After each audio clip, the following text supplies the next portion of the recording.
Le Beth Midrash Hillel, fondé à la mémoire du Rav Hillel Pevzner Zichrono Livracha, est heureux de vous présenter un cours sur la Haftara de Parashat Vaetchanan. Normalement, les Haftarot suivent plus ou moins un des sujets évoqués dans la Parasha. Il y a des exceptions à cela.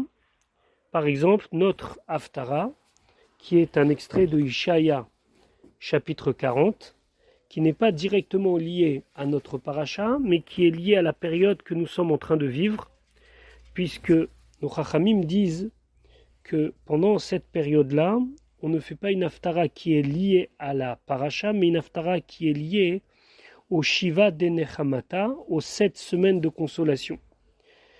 Nous avons connu les 3 dernières semaines des Haftarot qui concernaient pour Anuta, la destruction, la punition. Aujourd'hui, nous allons étudier la première des 7 Haftarot de Nechamata, de consolation. Ces 7 semaines sont 7 semaines qui nous séparent de Rosh Hashanah, et c'est amené dans le Shulchan Aruch qu'on a l'habitude de lire 7 Haftarot qui sont des Haftarot de consolation. La première d'entre elles, c'est donc celle de notre Parasha, commence par Nachamu, Nachamu, Ami, consolez, consolez mon peuple, Yomar Elokechem, dira votre Dieu. Donc, comme nous l'avons dit, cette Haftara est un extrait de Ishaïa.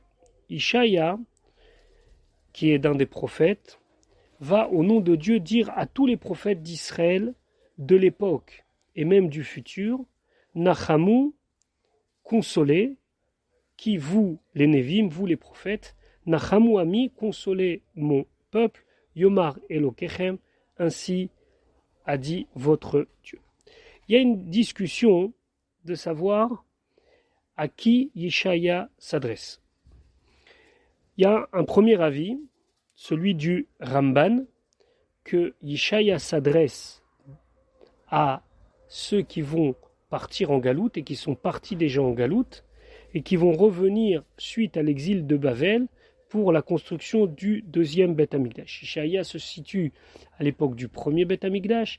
Il a une névoie de Nechama, de consolation pour ceux qui vont partir pour une période de 70 ans et qui reviendront après cette période-là pour reconstruire le deuxième Beth Amikdash. Le Ibn Ezra, lui, dit que cette névoie, cette prophétie ne s'adresse pas seulement à ceux qui étaient à l'époque, mais s'adresse à toutes les générations jusqu'à la génération du Mashiach, où c'est un ordre éternel qui s'adresse à tous les prophètes, Nachamu, Nachamu, Ami, consolez mon peuple. Et d'ailleurs, le Yomar, qui est un futur, prouve bien que ce n'est pas quelque chose qui est seulement valable pour le présent, c'est-à-dire pour ceux qui sont partis à Bavel, mais aussi au futur et jusqu'à la fin des temps, où Yomar, il faudra trouver la force de consoler le peuple juif.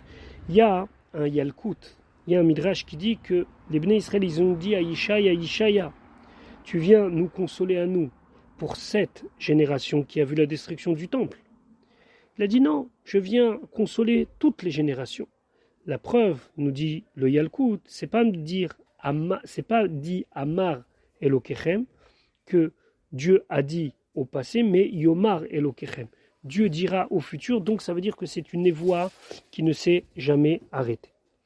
Pasuk Bet, Daberu, parler à Lev Yerushalayim, au cœur de Jérusalem. Le cœur de Jérusalem, c'est pas des rues, mais c'est un peuple, c'est le peuple d'Israël.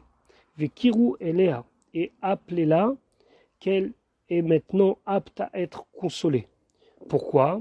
Kimal'a tzvaha, car son temps est arrivé à plein, c'est-à-dire que le temps fixé pour la galoute est donc dépassé. Maintenant, il va être le moment, est venu le moment de retourner en Eretz Israël, qui nirtza avona, car sa faute a été pardonnée, qui lakacha miyad Hashem, car elle a reçu, elle a pris de la main de Dieu toutes sortes de punitions, kiflaim, le double, bechol chatotea, de toutes ses fautes. Pourquoi le double? Parce que c'est marqué que lorsque Akadosh Baruch Hu punit, il punit et les personnes présentes, mais aussi pour ceux qui ne sont plus là, c'est-à-dire leurs ancêtres. Il y a un passouk de Yirmia qui dit Veshilam tirishona mishne avonam vechatatam, que des fois Akadosh Baruch Hu nous fait payer double. D'ailleurs, le Navi Yirmia aussi dans Echad dit Avotenu chatu ve'enam, nos ancêtres ont fauté et ne sont plus, ve'anachnu avonotehem savalnu, et nous on souffre de leur faute. Donc ici, la raison pour laquelle Akadosh Baruch Hu a fait payer double au Bnei Israël, c'est pour aussi expier les fautes de leurs ancêtres. Donc ça, c'est la première partie de l'Haftara qui est un appel aux Névim, aux prophètes, d'aller consoler les Bnei Israël. Puis le Navi continue et qui dit de manière très physique qu'il faut préparer le chemin vers la Géoula. Toujours il faut avoir une double lecture de l'Haftara, ou bien Yeshaya s'adresse à ceux qui vont remonter de Bavel pour leur annoncer cette bonne nouvelle du retour vers Eretz Israël, ou bien s'adresse à nous, génération de la Galoute. Et le Navi dit, Pasuk Gimel, Kol, Koré. Il y a une voix qui appelle et qui annonce. Cette voix, c'est le roi HaKodesh, c'est l'Esprit Saint. Bamidbar, dans le désert. Ici, on ne désigne pas le désert, mais on désigne Yerushalayim, qui est complètement vide comme le désert. Panou derech Hashem. Faites place au chemin de Dieu, c'est-à-dire enlever tout ce qui pourrait gêner pour pouvoir monter vers Yerushalayim. Yashru ba'arava Messila, et faites planifier dans la plaine un chemin, l'Elokenu, pour notre Dieu. Ici, encore, la Arava, ici, la plaine, ça désigne Yerushalayim. Certains commentateurs veulent dire que ici, c'est un appel au Bnei Israël à faire Teshuvah, Panou derech Hashem, faites place au chemin de Dieu, ça veut dire retournez vers Akadosh Baruch Hu, Yashru ba'arava Messila l'Elokenu, ça veut dire faites dans votre cœur une place droite, un chemin pour Akadosh Baruch Hu. Pasuk Dalet. Kol ge yenase, tout endroit qui est profond va se relever. Vechol ar vegiv'a ishpalu, et toute montagne ou toute petite colline va se baisser. Ve'aya et Yaakov les Mishor, et ce qui était tordu deviendra droit. Ve'arechassim les Bik'a, et les montagnes qui étaient côte à côte vont devenir une vallée. Alors ici, on peut comprendre dans le sens simple des choses que tout obstacle physique à la montée des Bnei Israël vers Eretz Israël sera complètement enlevé, ou bien on peut voir une image en désignant ici par les montagnes qui vont se baisser, les ennemis d'Israël qui vont devoir baisser leur tête devant le retour des Bnei Israël.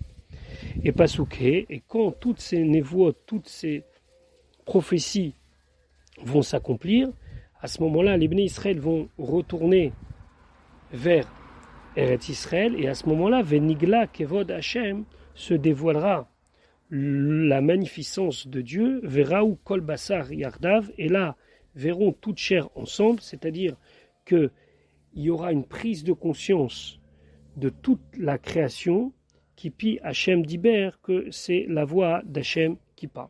Ce passouk-là vient nous dire ici que Veraou, pas seulement avec les yeux, mais aussi avec le cœur, c'est-à-dire qu'ils vont prendre conscience que Akadosh Baruch Hu, c'est lui qui fait revenir les Bnei Israël sur leur terre.